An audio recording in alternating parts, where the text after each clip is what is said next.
5 ஆண்டுகளுக்கு முன் ஐபிஎல் தொடரில் புதிதாக இணைந்த குஜராத் டைட்டன்ஸ் அணி அறிமுக ஆண்டிலேயே ஹர்திக் பாண்டியாவின் கீழ் கோப்பை வென்று அசத்தியது.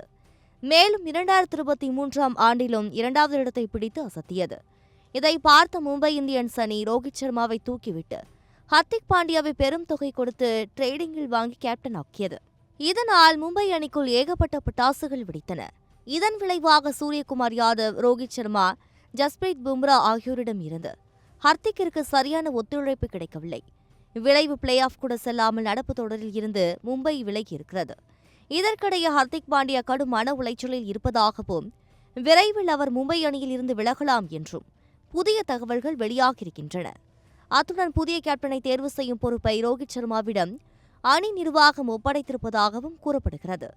தற்போதைய நிலவரப்படி சென்னை சூப்பர் கிங்ஸ் அணியில் ஹர்திக் இணையலாம் என்று தெரிகிறது. இதை உறுதி செய்வது போல தன்னுடைய இன்ஸ்டாகிராம் பக்கத்தில் 0707 என்ற புகைப்படம் ஒன்றை சில நாட்களுக்கு முன் ஹர்திக் வெளியிட்டிருந்தார். இந்த நிலையில் ஹர்திக் பாண்டியாவின் போஸ்ட் ஒன்றுக்கு அவரின் காதலி மகிஹா சர்மா ஹெலிகாப்டர் என்று பதிலளித்துள்ளார். இதனால் ட்ரேடிங்கில் ஹர்திக்கை வாங்கி பதிலுக்கு ஆயுஷ் மாத்ரேவை சென்னை விட்டுக் கொடுக்கலாம் என்று தெரிகிறது.